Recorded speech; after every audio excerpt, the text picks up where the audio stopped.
Ο Άντι Μανάτος είναι ίσως ο πιο γνωστός ελληνοαμερικανός λομπίστας των εθνικών θεμάτων στην Ουάσιγκτον. Προσωπικός φίλος του Προέδρου Τζο Μπάιντεν και άλλων προέδρων και μέλων του Κογκρέσου, θεωρείται ως ένας από τους ανθρώπους με μεγάλη πολιτική επιρροή στην Αμερικανική πρωτεύουσα.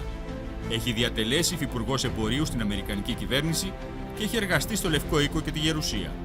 Σε ηλικία 19 ετών, ο Άντι Μανάτος εργάστηκε για τον πρόεδρο Λίντον Τζόνσον, ακολουθώντας τα βήματα του πατέρα του, που ήταν σύμβουλος του Προέδρου Τζον Κέννεντι, ενώ τώρα την εταιρεία έχει αναλάβει ο Μάικ, ο μεγαλύτερος γιος της οικογένειας. Βρέθηκε στην Αθήνα για την παρουσίαση του βιβλίου του «Οι εξαιρετικοί Έλληνες», όπου αναδεικνύει επιτυχημένες διαδρομές Ελλήνων που διαμόρφωσαν την ιστορία του ελληνισμού στις Ηνωμένες Πολιτείες.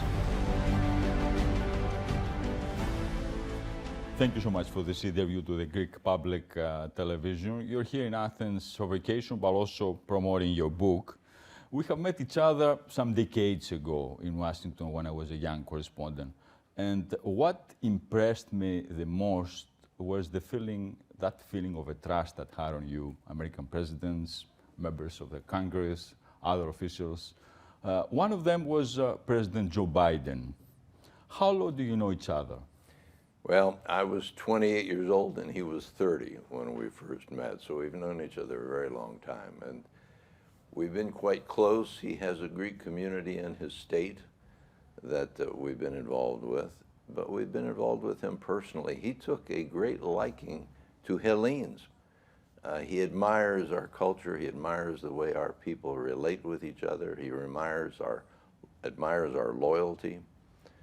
And those are many issues that are very important to him. So he's really resonated well with us over all the years and fought with us on all these issues all these years. He is one of the presidents that he knows of most of the people in the governments here in Greece and Cyprus, isn't he? Oh, that's right. No, we've had some great presidents on our issues like Bill Clinton, but in terms of knowledge of our issues and the issues in Greece and Cyprus, the ecumenical patriarchate. As a matter of fact, one time he told me that he said, I've had a chance to meet pretty much every leader in the world. He said, and the two most Christ-like people I've ever met, and he says, I say this as a Catholic, are Nelson Mandela and ecumenical patriarch Bartholomew. So he's really been very, very close to our community. President Biden was very close, really close to Senator Sarbanes, who was one of his mentors for Greece and Cyprus. Well, they were very close. Paul Sarbanes was such a rare person.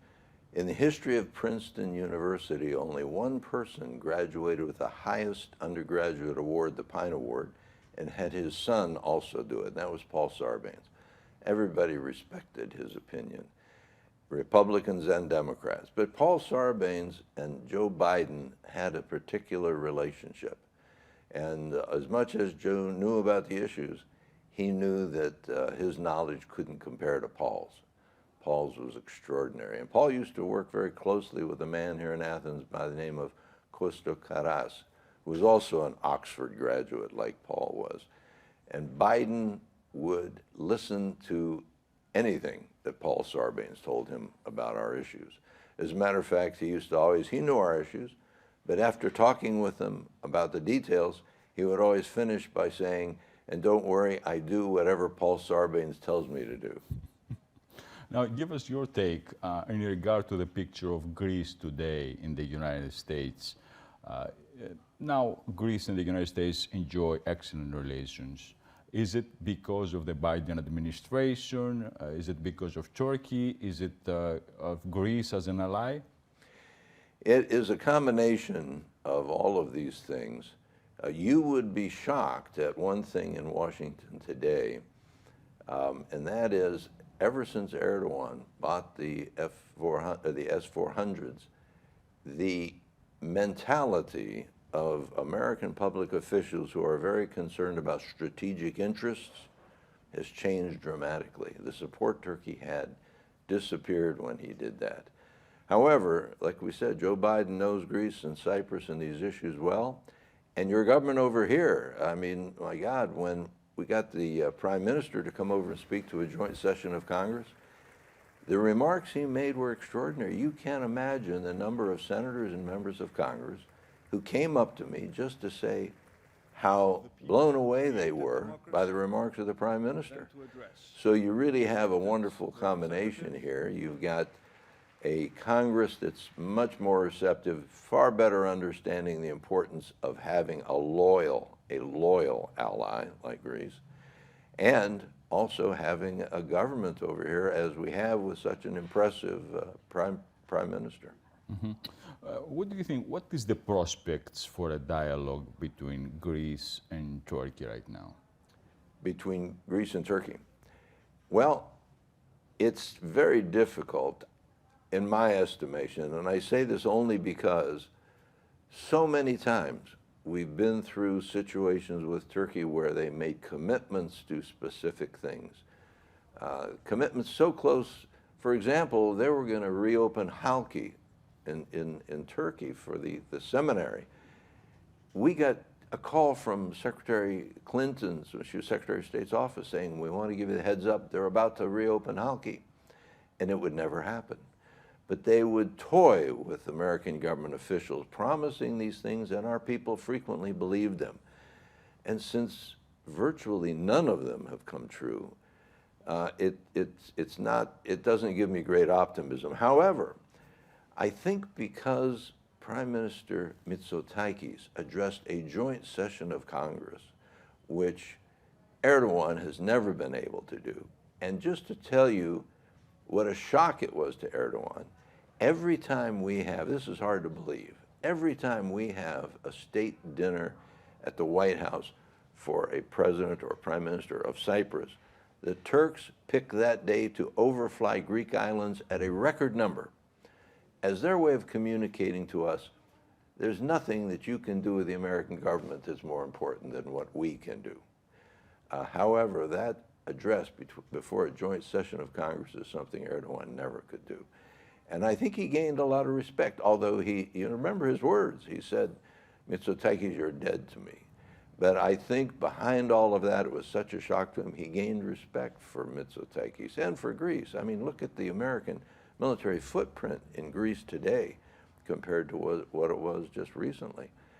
So I do think there is, if ever, well, let me say it this way, if ever there's been an opportunity with the Turkish, not only Erdogan, his predecessors would make all these promises as well. If ever there was an opportunity, I think this is probably it. Back to you and American presidents, your relations with American presidents. You had a very close relation with Bill Clinton, Obama. Who of the American presidents knew better our issues and was very supportive? Well, nobody has known them anywhere nearly as well as Joe Biden knows them. Bill Clinton was such a phenomenally brilliant person. I mean, of all our presidents, and we've had some wonderful presidents, nobody can hold a candle to Bill Clinton. He's just a mental giant. And if you think about it, what this man did, and most American presidents did just about nothing for our issues. He got the Ammonia 5 released from Albania. One was going to be murdered. He got FYROM to change their constitution to stop threatening northern Greece. He apologized for whatever America may have done during the junta in Athens. He got Germany and France to change so Cyprus could begin EU negotiations, because at that time, people thought Turkey would take the rest of Cyprus, but we knew they wouldn't do it to an EU country. So they got accession to EU to begin. And he is the first president in U.S. history to visit the Ecumenical Patriarchate. So he was so incredibly productive and so responsive. He was such a good friend that he was, and so brilliant, he could understand an issue like that. Once you explain something to him that most presidents would say, well, I'll talk to people about it, we'll do what we can. He could pick up on it right away and go. But Joe's knowledge is just unique on our issues, Joe Biden's. Now, Senator Menendez is doing a great job at the Congress. Yes. How important is his role at the Senate? Oh, crucially important as chairman of the Senate Foreign Relations Committee. Plus, he's another brilliant person. It's tremendous value to have somebody as smart as he is in that position. And he has a deep connection to the Greek American community. He's really been involved from the beginning, but since he's become chairman, anything he can do to help our issues, he does. Our bureaucracy has always been our problem, and it still is. But his knowledge on Greek issues, I would say, is probably second only to Paul Sarbanes. I mean, he really is deeply into his understanding of them. 3 generations of Manatos in Washington. First, your father, Mike, you then, and now your son. Tell us your story, when you started as an assistant to President Lyndon Johnson. Well, yes, I was very young, and my father was the first Greek American to work in the White House. President Kennedy asked him to go there and help him with the Senate. Dad knew Kennedy and Johnson when Dad worked in the Senate, and they were senators. And then he stayed on with Lyndon Johnson after Kennedy was killed. And at that time, I was asked to be an advance man for one of his presidential campaigns. And so I had an opportunity. At what age? I was only 19. I was the youngest advance man. And it was very exciting, of course, at that age to fly around the country and arrange for these visits that he was going to have. And then after that, I went to work in the United States Senate and had an opportunity to be a staff director of the committee when I met Biden. And then following that, President Carter was elected, and he appointed me to be Assistant Secretary of Commerce. And I had an opportunity to get to know the problems and the operations of the executive branch and the bureaucracy. And then after President Reagan came in, I moved in. My father and I put together the company of Manatos and Manatos, and we began those activities. And then when my son graduated from Princeton, my father's name was Mike, and my first son's name is Mike. I tried to get him to take a vacation after college and go to Europe and enjoy 2 weeks. No, he had to be in the office the next day. and Mike's been that way all these decades since that time. So yeah, it's been a family operation. You and your father have established and maintained the annual meeting of the Greek community with the American presidents. How difficult was to establish such a meeting with the system, with the establishment? Was an easy job? Yeah, it's extremely difficult. Just an example as to how difficult it is. There are many operations in Washington where the annual budget is $2-3 million a year, and of course every one of these people would like to meet with every president, and they're unable to do it. And in terms of nationalities, there are only 2 nationalities who have met with every president every year for over 30 years. That's the Irish, who are 1 out of every 10 Americans, and we Greeks, 1 out of every 250 Americans. So it's a very difficult thing to do. A man who also deserves a great deal of credit in helping make this happen is the person who I believe is probably the smartest Greek American today, and that is Father Alex Karloutzis. He received the Presidential Medal of Freedom from Joe Biden, and he has this magical ability. He's a deeply religious person. He's a terrific priest. But he has this magical ability for people to admire and fall in love with him. Every president thinks Father Alex is absolutely perfect. And so Father was key, and he's got a community around the country that's very close to Father Alex. So we worked hand in glove with him. I dare say that he could not have done it without us, but we could not, well, we could have maybe gotten it started. We could have maybe done it for a year or 2, but we could not have maintained it for over 30 years without Father Alex also. So it's a very difficult thing. But we're very lucky because the bureaucracy is such a problem. And to be able to talk directly to the President of the United States and to override or straighten him out, help him understand what the bureaucracy is doing wrong. It's had tremendous policy value. I'll never forget one of our meetings, and I said something to the president. I said, you know, you were doing that so well, and now everybody's very disappointed in you because X happened. I can't remember what it was. And the next day we got a call from the Secretary of State's office saying, what is it that you have the president so upset about? He called the Secretary of State and jumped all over her at that time. So it's of tremendous value, this annual meeting with the president. Explain us, what is the Greek lobby in the United States, in Washington today, and what changed since you and your father started promoting the Greek issues in Washington? Well, interestingly, there's a little bit of history of our community. I don't know if you find that interesting or not, but unfortunately, and you have to bear in mind, the people who came to Greece in the came from Greece in the early 1900s were peasants. Everyone. It was not Greece's best and brightest. I mean, imagine if the best and brightest had gone to the United States during these times, what they would have been able to rise to. So our people were not well educated, and they used to actually, this sounds silly, but it was true, they used to join organizations and then so they could fight with each other. They would have more arguments among the Greek organizations than anything else. When Cyprus was invaded, it was the very first time.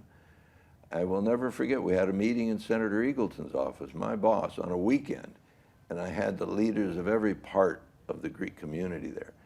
And one man stomped out of the room. He said, I refuse to be in the same room with this man because he supports, I won't say what his position was, but he supports this and I refuse. And we said, look, we have a very simple issue. Either we continue this and Cyprus is going to be taken by the Turks, or we pull together. It's the only way we even have a chance. And here's the magical thing about what Hellenes are able to do that other people, for some reason, are not able to do. In the history of modern America, only one time did anybody get to Congress to override the White House and State Department on a major foreign policy issue. And it was these relatively uneducated, just rising Hellenes. Our people in 1974 were just becoming doctors or lawyers or important people in different positions. But the community came together and just did magic. And after that time, we became seen in Washington. People could see what our community was able to do, and we gathered a respect from people. And you know, the respect moves around it. And one technique that we used was some people on the Important Appropriations Committee were up for election, and only one of them had been very much against us. So we put all the money we could into defeating this person. The only person on the Appropriation Committee to lose was this man.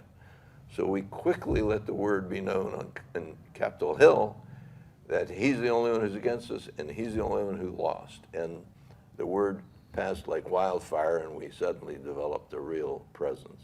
Mm-hmm. What was the most difficult time for you in Washington during all these years?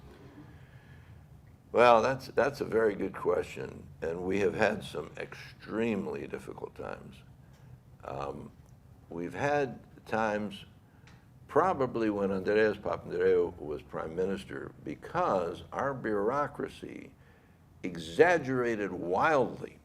I will never forget, the Turkish prime minister went to, I've forgotten the country now, a country that's very much enemy of the United States, signed a trade agreement and went home. And silence. Papandreou goes to the very same country, signs a much smaller trade agreement, comes back to Athens. The State Department was on Capitol Hill saying, look what this man has done, the enemy of America. And so they were just terribly against us. And then November 17th, again, that was another time, some foolish bureaucrats got in their head the idea that November 17th was somehow Greeks in Athens who were political and were doing this, and somehow it was an assault on America. And there was literally a publication that the biggest terrorist country in the world was Greece. It came out of the Library of Congress, of all things. So sometimes the bureaucracy can be extremely difficult. but it's night and day to what we have at this moment. In the early 70s, the picture for Greeks in the United States was not the best. Greeks did not have the best reputation, faced racism, sometimes weren't allowed to buy houses in certain areas in Washington. What changed this picture for Greeks? Well, you're right about that. Most people don't realize that there were times when there were what we called restrictive covenants on the deed of the house.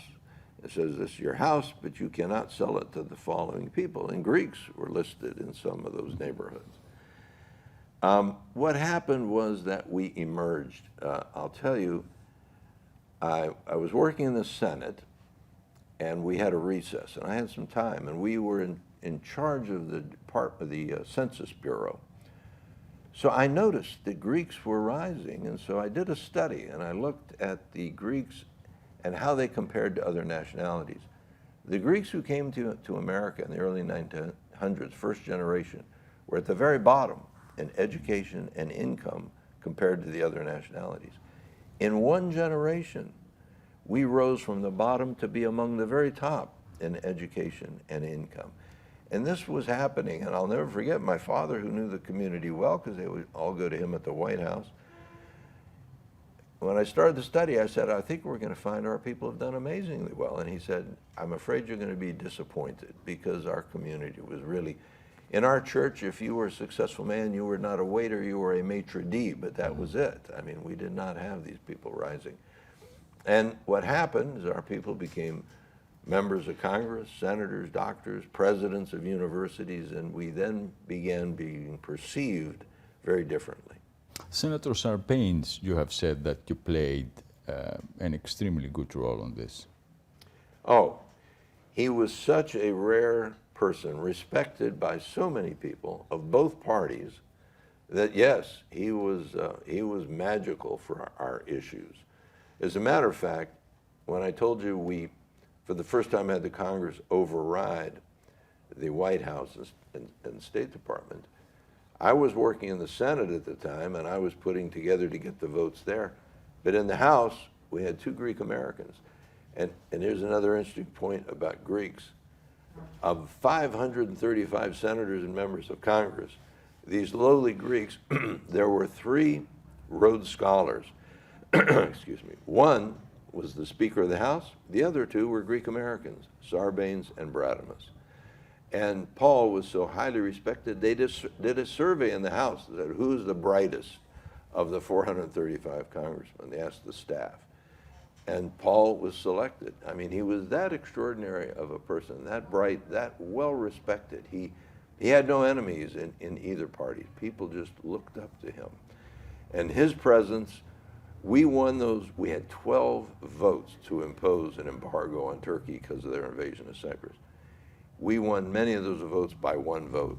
And had Paul Sarbanes not been organizing the House, we never would have won those votes. Mm-hmm. Greece and Cyprus are small countries, don't have a lot of big budget for lobbying. What makes the difference for Greece and Cyprus? Well, I'll tell you what makes the difference. And the difference is because of Greeks.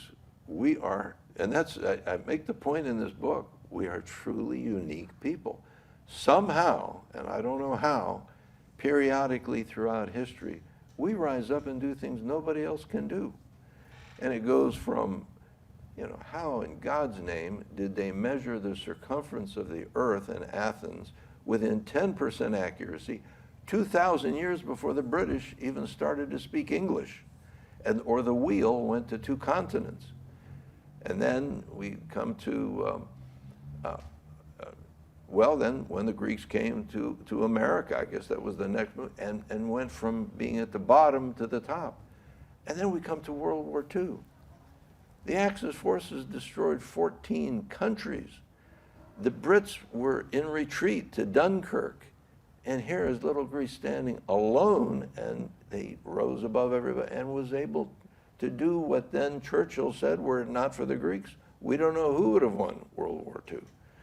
And then when we get to the United States, we're one of the few that can meet with every president. We're one of the very few that is able to accomplish these things. And our people, I think, are the reason, and we're also very proud of it. I found a survey, interesting survey, that said, asked Europeans, how do you think about your culture? How good is your culture? And they had various percentages. And the highest among the non-Greek was like 34% said, yes, we have one of the best. In Greece, it was 84% of the Greeks said we have the best culture. And what happens in Washington? You know, we do millions of dollars of work for free, as do some other Hellenes. Why? Because we love what we have. This Hellenism it helped all of our lives so much that I think our philotimo makes us feel obligated to repay in any way that we can. I really think that is the answer why we're so few people, but we do so well in Washington. I think it's because we're Hellenes and there's something magical there. Tell us about your book. It highlights successes of Greeks. What is the most fascinating story that you like? Well, there are so many in there. One, I think, has to do with philotimo. And by the way, if I don't know how many people in Greece have seen this, but we did a video called The Greek Secret about philotimo. We had 1 million people view it after just a month. But in there's a story that I think tells what is so unusual about Hellenes. And it's one of the reasons in the United States, why do Greeks spend so much time with other Greeks? Because in our culture, if somebody does something very good for you, you feel obligated. You feel you have to repay this person. I can do something for my non-Greek friends in Washington, they'll say thank you, and that's it. There was a man, an old Greek, who went to Denver, Colorado, and he was a peasant. He started a little hamburger place, and he made some money. But his family was here. It was during Greece during World War II, during the Civil War, and they were suffering over here, and he would send money to them always. And one of the sons of that sister grew up, and he became actually the #2 in the European Union delegation who went to Washington, representing the EU. And he gets to Washington, and what does he do? He flies all the way to Denver, Colorado, just to visit the grave of this uncle who had done this for him as a child. That's unique. Other people don't do those things. And our people do magical things, but I do think it's the philotimo that's the most unique, and it makes us most valuable. I found when my sons went to Princeton and Cornell that you can go to major cities in America and you can go to the Princeton Club, and there you're going to meet bright people who are successful and you have something in common. Well, every Greek has a Princeton Club. You go to any city in America as a Greek American, you go to the church, you suddenly have people, they're bright, they're successful, they're welcoming you, that you have so much in common with them. I think that's the unique element. Tell us finally about your origin from Crete. Well, our family is from the Hania area, Apokorina, a little village called Hiliomoudou. And my grandfather wanted to go to school, so he lived with his godfather. Again, philotimo, he lived with his godfather during school in Hania so that he could go to school. And he left Greece when he was 19. And it was very tough for the Greeks when he went over there in 1910. He laid track across Nebraska, railroad track. Those jobs ended. He went to work in the coal mines. Those were the only jobs open. And the coal mines were so dangerous, I lost a great uncle on my father's side, and a great uncle on my mother's side died in the mines. My grandfather nearly died in the mines. And in this little town out in Wyoming, there were 200 Greek families. And I did the analysis there. 1/3 of the males were dead within 20 years. It was that dangerous. Yet, and here's again our philotimo, growing up among those people, you think they'd be miserable. Oh my God, our lives are horrible. How could this be so bad? They were thrilled. Why? Because their children could go to school, maybe even go to college. They couldn't even imagine that. And that is our story. Then Dad, when he graduated from college at 16 at a very young age, he was offered a job back in Washington just to be a typist. And then he moved up within the office, and then, as I said, President Kennedy and Johnson took him downtown. So that's our family story. Thank you so much. Well, thank you. It was a pleasure. It was more of a pleasure for me, I think. I enjoyed it the most of all.